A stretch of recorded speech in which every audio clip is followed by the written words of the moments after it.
Como você já deve saber, é nesse programa aqui que a gente discute e tenta entender conceitos e dúvidas da física ou da ciência em geral. Muitas vezes a gente vê algum assunto na escola que até acha muito interessante, mas pode acontecer da gente não conseguir entender ou ainda ficarmos com algumas dúvidas. E é exatamente por isso mesmo que eu tô aqui. O nosso tema de hoje, particularmente falando, não podia ser melhor. Você já ouviu falar no experimento hipotético do Schrödinger, o gato que está vivo e morto ao mesmo tempo? Bom, provavelmente você já ouviu falar sobre esse assunto por aí, até porque direto ele aparece em seriados como The Big Bang Theory, Doctor Who e por aí vai. Mas e aí? Você sabe o porquê de existir esse experimento? E melhor, você sabe o que ele diz? Então, eu te convido agora a descobrir.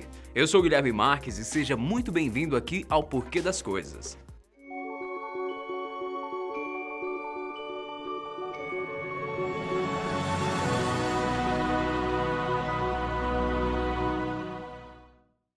Na física, quando nós falamos sobre o gato de Schrödinger, a gente não está falando de algum bichano famoso ou pet de algum cientista. O tal gato de Schrödinger foi um experimento mental criado pelo renomado físico austríaco Erwin Schrödinger em 1935. O mais interessante, ou o mais triste disso tudo, é que Schrödinger era tão genial que em 1933, exatos 2 anos antes dele ter criado o experimento do gato, que a gente vai falar hoje, ele simplesmente ganhou um prêmio Nobel de Física por causa dos seus estudos na área da física quântica.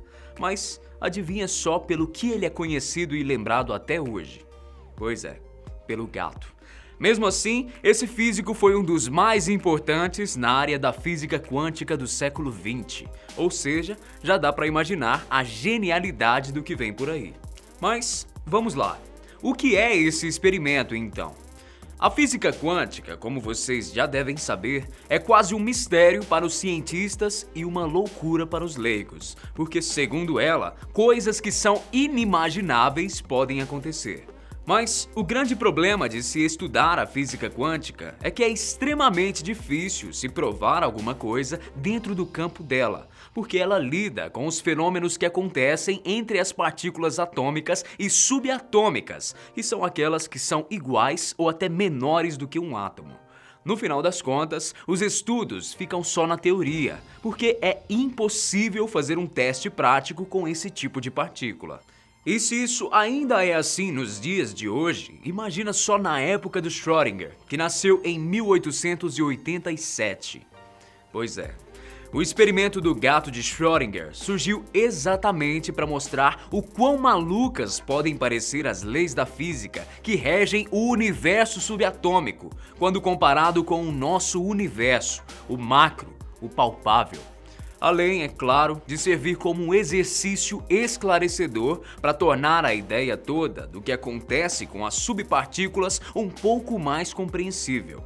A ideia da física quântica que Schrödinger queria ilustrar era a chamada interpretação de Copenhague, que foi proposta pelos físicos Niels Bohr e Werner Heisenberg. A interpretação de Copenhague dizia, dentre outras coisas, que é impossível medir onde, em qual velocidade e qualquer variante de um elétron, por exemplo. Porque para a física quântica, um objeto em um sistema físico pode existir simultaneamente em todas as possibilidades possíveis. Por isso, ao mesmo tempo que um elétron está em um determinado lugar, ele também pode estar em outros, e pode estar com velocidades e comportamentos diferentes em cada uma dessas possibilidades. Esse princípio também é conhecido como sobreposição quântica. Explicando melhor essa ideia, essa subpartícula, ou seja, nesse caso, o elétron existe simultaneamente em todas as possibilidades possíveis que ele poderia estar. Desse jeito, ao mesmo tempo que ele está num ponto A, ele também pode estar em um ponto B, C, D, E e por aí vai. Mais estranhamente, quando algum fator interfere nesse sistema, por exemplo, um observador, todas essas possibilidades e realidades que existem simultaneamente entram em colapso. E o elétron vai passar a se comportar e a se apresentar em apenas uma forma. Esse comportamento estranhíssimo que acontece no universo subatômico é conhecido como efeito do observador. Isso parece coisa de filme de ficção científica, né? Eu sei disso. Mas voltando para o gato, o que esse bicho tinha a ver com essa ideia maluca? Pois é, naquela época, quase 100 anos atrás, a interpretação de Copenhague era aceita completamente no universo dos estudiosos da física. Mas o nosso físico aqui, Schrödinger, achou uma maneira criativa de explicar esse conceito para os leigos. E foi aí que ele decidiu usar essa metáfora. Ou melhor, esse experimento mental usando um gato como cobaia.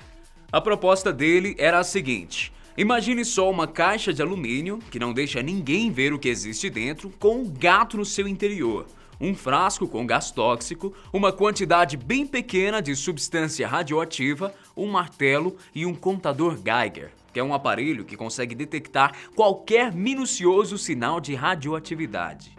O mecanismo funcionaria assim. As substâncias radioativas, que são subpartículas, se comportam como o elétron que eu te expliquei sobre o efeito da sobreposição quântica, e por isso elas podem existir em vários lugares ao mesmo tempo.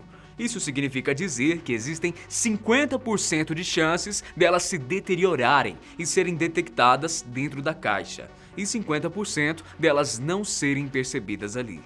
No esquema de Schrödinger, se um único átomo desse material fosse detectado dentro da caixa, o contador Geiger iria apitar e ativar um martelo que cairia sobre o frasco de gás tóxico, liberando a substância por toda a caixa e, consequentemente, matando o gato. É claro que esse experimento nunca foi feito na prática, porque o que importa não é se o gato está mesmo vivo ou morto, mas a situação toda.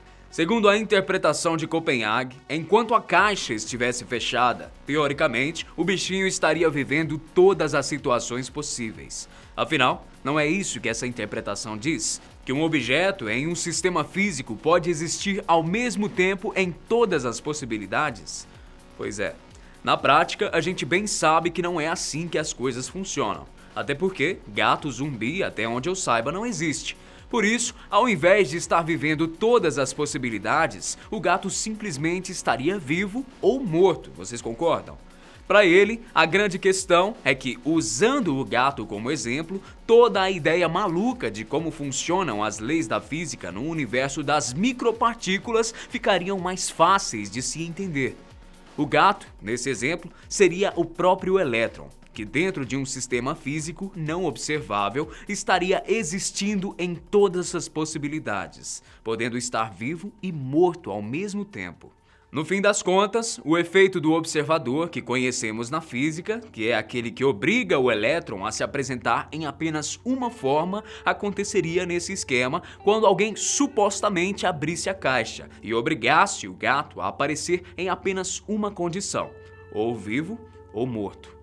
E por mais estranho que isso possa parecer, dentro dessa ideia, se você abrisse a caixa e se deparasse com um gato morto, você teria sido o responsável pela morte do animal. Até porque, antes de você interferir em tudo e fazer apenas uma das possibilidades acontecer, o gato estava vivo e morto ao mesmo tempo dentro da caixa. Loucura, né? Outra coisa bacana que podemos aprender com o experimento mental do gato é que as leis da física do nosso mundo macro, esse que enxergamos e vivemos, não se aplica ao mundo da física quântica e dessas partículas minúsculas. A não ser que a gente vá um pouquinho além das descobertas da época de Schrödinger e exploremos outras teorias da física. Por exemplo, existe uma teoria da física moderna que é conhecida como teoria do multiverso, que de uma forma ou de outra também diz que todas as possibilidades de um objeto ou de você mesmo pode existir em universos diferentes simultaneamente.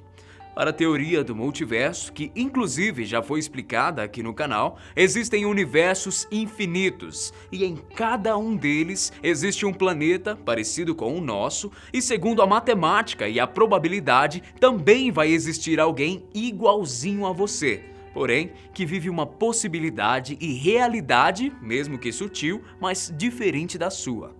Nesses outros universos, seria exatamente onde as outras infinitas possibilidades de você estariam existindo. Mas agora, se o multiverso é real e essa lei também se aplica a nós, seres humanos, você já parou para pensar que a realidade que vemos só poderia existir por ter sido determinada entre uma coisa ou outra, graças a um observador que olha e faz as possibilidades entrarem em colapso? Agora, uma grande questão seria: quem seria esse observador? Bom, esse enigma já foi muito discutido na física e até existem teorias mirabolantes que tentam de alguma forma explicar de uma maneira científica tudo isso aí. Convenhamos, isso já é assunto para um próximo porquê das coisas. Mas me diz uma coisa, ficou finalmente clara a ideia do experimento do gato de Schrödinger? Ou será que esse tanto de informações confundiu ainda mais a sua cabeça?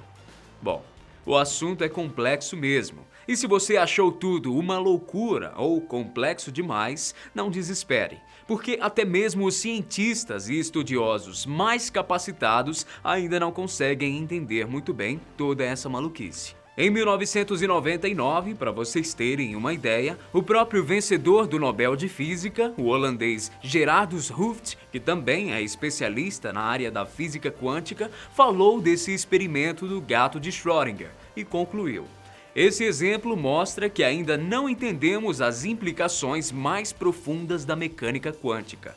E você aí de casa, já conhecia esse experimento? Tinha uma ideia de como ele era e como ele funcionava? Bom, conta tudo isso e muito mais pra gente aqui embaixo pelos comentários. Eu espero vocês aqui no canal Fatos Desconhecidos para um próximo Porquê das Coisas. Grande abraço pra vocês. Tchau!